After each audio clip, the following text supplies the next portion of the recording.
Hey, welcome to The Explainer. For the last 100 years or so, marketing has been in a flat-out sprint. But what happens when you finally hit a wall?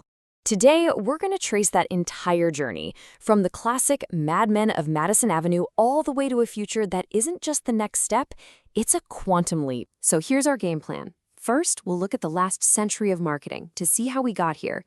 Then we're going to dive into what's really behind this quantum shift, what the new rules of the game are, the kind of leader it's going to take, and finally, why making this change really isn't a choice anymore. All right, let's get into the history. Because really, to get where we're going, you first have to know where you've been. Think of this as a quick tour through the big ideas that shaped, well, pretty much all of advertising for over a century. Marketing has really come in four big waves. It kicked off with mass production, right? The idea was simple. If you build a great product, it'll sell itself. Then we discovered psychology and realized, oh wait, feelings sell. Then, of course, the internet shows up in the 90s, giving us data for super precise targeting.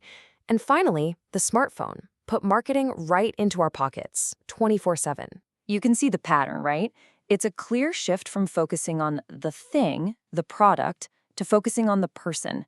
We started with their feelings, then we moved to their data, and then to their constant, always-on connectivity. And with every single step, marketing just got faster, more personal, and way more precise. But after a whole century of just building on these same core ideas, we've kind of hit a tipping point. There's this massive storm of new technology that's forcing a change so deep, so profound, that it's not just another step in the process. It's a full-blown revolution. And that brings us to this fifth paradigm, quantum marketing. This isn't just an update or marketing 5.0. It is a complete and total reimagining of everything marketers thought they knew. Now, let's be really clear. Quantum marketing is not about doing the old stuff better. It's about doing entirely new things. It's like a fundamental reboot of the whole operating system, built for a world that classical marketing just was never designed for. So what's actually fueling all this? Well, it's a perfect storm. You've got more than 24 huge technologies. We're talking AI, virtual reality, the Internet of Things, where your fridge talks to your phone, and they're all maturing at the exact same time. On top of that, our own culture, our expectations as consumers are changing fast. And all of it is being powered by this absolute flood of data coming from every connected device you can possibly imagine. So if the entire game has changed, well then the rules have to change too. This new era needs a brand new playbook. And this one, it's all about humanity, empathy, and maybe most importantly, trust. These 5 principles completely flip the script. You'll notice how everything here revolves around you, the consumer, your privacy, your attention, the experiences you have, and brands earning your trust by actually doing some good in the world. The company is no longer the center of the universe. The whole goal is no longer to interrupt you and sell you something. It's to serve you. In this quantum future, marketing is supposed to act more like a personal assistant, something that anticipates what you need and helps you out. A lot of times before you even have to ask. And this is the important part.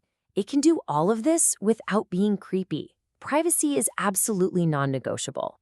New tech is actually making it possible for brands to be incredibly relevant and helpful to you without ever needing to know your name, your address, or any of your other personal information. Okay, now this is a really fascinating idea, consumer economics.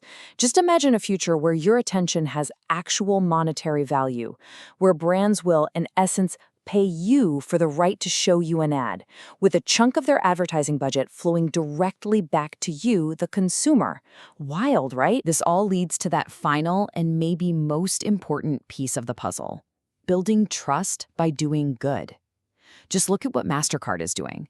They're not just running ads, they're solving real-world human problems. Their True Name card helps the transgender community. Their Touch card helps the visually impaired. They even built an app to help Ukrainian refugees. I mean, this is so far beyond just marketing. This is how you build real, lasting loyalty. So, of course, a totally new way of doing marketing is going to require a completely new kind of leader at the top, the Quantum Chief Marketing Officer. The old divide between the creatives and the numbers people, it's gone. Today's top marketing leader can't just be one or the other. They have to be both. They need those hard, analytical, left brain skills, but they have to combine them with the creativity, intuition, and empathy of the right brain. And that means they have to build what the research actually calls a Leonardo da Vinci kind of team. A group of people who can just seamlessly blend art and science, data and psychology, to create marketing that's not only incredibly effective, but also deeply human. So why is all this change so absolutely necessary? I mean, why can't brands just keep doing what they've always done? Well, the answer, it's in the cold, hard data. For decades, marketers basically operated by asking people what they wanted. Focus groups, surveys, that kind of thing. The huge problem with that? It turns out we are terrible at predicting our own behavior. What we say we'll do and what we actually go on to do, often two very, very different things. And this data point is it's stunning. When you look at how well old school self-reported research predicts what people will actually buy, the correlation is only 24%. That's barely better than flipping a coin. But new neuromarketing techniques, the ones that measure actual brain responses, they're 86% accurate. We have literally moved from guessing to knowing. Now, AI is one of the biggest of those 24-plus technologies, which leads to the obvious question, is it coming for marketing jobs? The thinking is no. Instead, AI is seen as the ultimate task shifter. It's here to automate all the tedious, boring work, which frees up human marketers to focus on what humans do best: big picture strategy, complex problem solving, and pure creativity. So ultimately, this whole quantum shift presents a really clear fork in the road for every single company on the planet. Will they evolve? Will they become a trusted, helpful part of their customers' lives? Or will they just stick to the old ways and risk becoming completely and totally irrelevant? The choice they make is going to define their entire future.